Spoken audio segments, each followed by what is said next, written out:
¿Cómo están Bien, sus bien. órdenes? Platíquenos, pues, esta situación del revés que dio el tribunal al INE con lo de la elección incompatible. Ya hablan ustedes de que no va a confrontarse con el tribunal, pero ¿qué va a proceder o qué va a hacer el INE al respecto? Acatar la sentencia, tenemos que replantear y llevar a Consejo General, digamos, un nuevo dictamen atendiendo lo que son las modificaciones que nos instruye el Tribunal Electoral. Paralelamente, pues estamos también desahogando las quejas que quedaron pendientes de los procesos electorales pasados. Todo eso impactará probablemente en el dictamen, en esta nueva versión del dictamen, y pues bueno, si eso vuelve a ser impugnado, pues el Tribunal Electoral ya tendrá que volver a pronunciarse, pero por lo pronto pues no estamos acatando la sentencia. ¿Esta resolución cómo deja el rebase de topes de gastos de campaña? Todavía no se ha hecho el cálculo, no sabría y no voy a especular sobre el punto. Tenemos que volver a hacer los cálculos a partir de las precisiones que ha mandatado el Tribunal Electoral. En su momento lo haremos del conocimiento. Aunque el recorte deja en los linderos de la legalidad.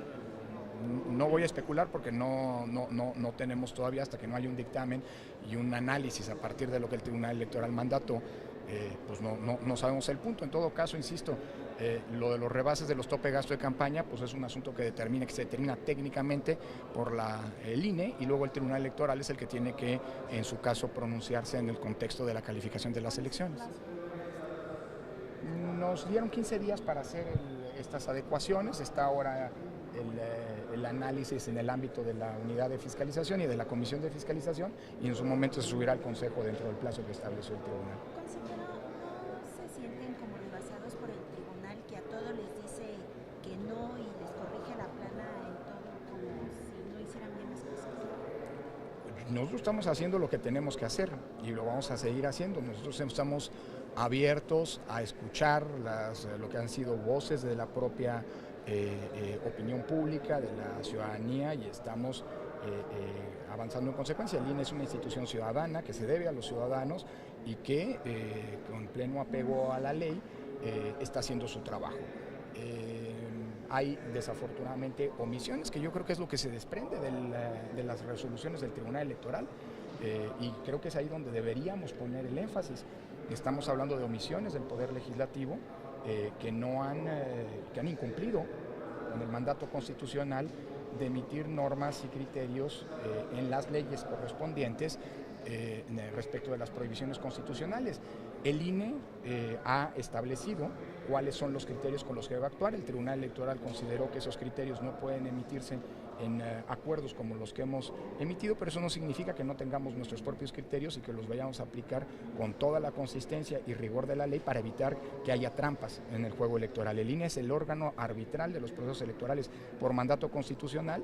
Se presentan quejas, nosotros resolvemos quejas, tanto en materia administrativa como en materia de fiscalización, y esa es nuestra herramienta constitucional para conducir los procesos electorales y evitar que los jugadores jueguen desapegados a las reglas, sin apego a las reglas, ¿no? Haciendo trampa. ¿No hay un doble discurso a final de cuentas de parte del tribunal, incluso de los actores políticos como parte de por qué han echado para atrás los lineamientos que ha hecho Pareja, ahora los lineamientos de imparcialidad?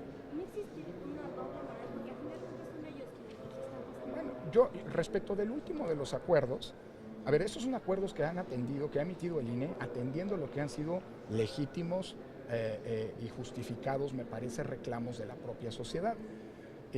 Tenemos un problema, como decía, que es que el legislador no ha emitido esos reglamentos. Eso no significa que el INE no tenga capacidades para poder arbitrar la contienda. Lo vamos a seguir haciendo. Creímos y seguimos creyendo que era ideal que todos los actores tuvieran conocimiento de cuáles son los criterios con los que el INE va a arbitrar las contiendas.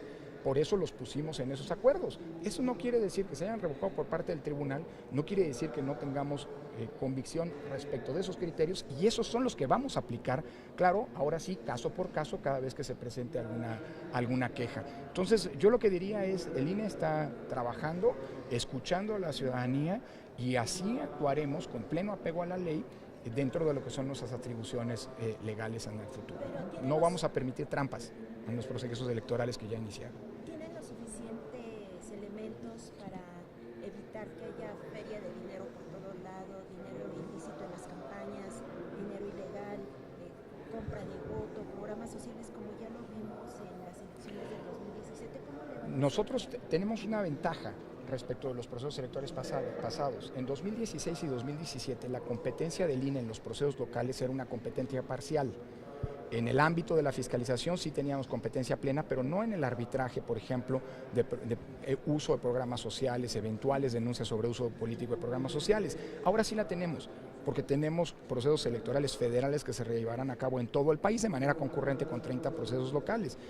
Pero creo que hay que asumir que en una democracia, si bien hay responsabilidades que le competen al Instituto Nacional Electoral y las vamos a ejercer a plenitud, no vamos a permitir trampas, también es importantísimo señalar que el trabajo del instituto necesita del acompañamiento de la propia ciudadanía y estamos estableciendo desde ahora cómo van a ser los mecanismos para que la ciudadanía colabore pues, sin suplantar, por supuesto, y no estoy planteando eso, a lo que son facultades legales y constitucionales del Instituto Nacional Electoral, para que estas sean las elecciones más vigiladas, más auditadas y ojalá más transparentes, pero eso depende mucho de los actores políticos, de la historia. ¿Como observadores participará la ciudadanía o establecerían algún tipo de mecanismo para que se vuelva la ciudadanía vigilante? Los contextos de exigencia en las democracias tienen cauces legales, pero también cauces sociales. Y afortunadamente creo que tenemos una ciudadanía involucrada con los procesos electorales y comprometida con que estos procesos sean transparentes, claros, ciertos y en donde la rendición de cuentas, que es un grave problema que hoy adolece en nuestra sociedad, en nuestro país, sea efectivamente el eje rector para que esto ocurra. El INE va a hacer su trabajo, pero convocará y está convocando a un amplio acompañamiento de la ciudadanía. Por cierto, sin ese acompañamiento las elecciones no se podrían llevar a cabo. Lo que va a venir en los meses por venir es una movilización ciudadana como nunca antes la hemos visto en la historia, que es indispensable para que haya casillas, para que haya funcionarios de casillas y para que las elecciones se lleven a cabo. ¿Basta eso? No. Estamos convocando a la ciudadanía también para que estas sean las elecciones más seguidas, más discutidas, más exigidas a los actores políticos de la historia. El INE y la ciudadanía tienen que formar en este sentido, sin deslindar responsabilidades que le corresponden al INE, un frente común, insisto, para que estas sean las elecciones más robustas, más sólidas de la historia democrática del país. El hecho de que los partidos estén buscando hacer trampas habla de su bajo nivel de cultura cívica y democrática. Yo creo que la cultura democrática, Aurora, tiene que ver con la generación de contextos de exigencia. Y tenemos que generar contextos de exigencia precisamente para que el apego a la ley sea una realidad. Las reglas las tenemos, las reglas las han fijado justamente los actores políticos, las reglas no las ha puesto el INE, las desarrolla el INE y las aplica el INE, pero las reglas se han pactado y están plasmadas en la ley. Le toca a los actores políticos cumplirlos y si no las cumplen, bueno, para eso está el Instituto Nacional Electoral haciendo cumplir la ley, pero sobre todo la ciudadanía, que al final del día es la que decide. Creo que es importantísimo asumir que el actor protagónico de las elecciones son los ciudadanos y con su voto van a decidir, entre otras cosas, no solo quién nos va a gobernar, sino también premiar el apego no a las leyes de parte de los actores políticos. Gracias a todos. Al INE. Gracias. Gracias.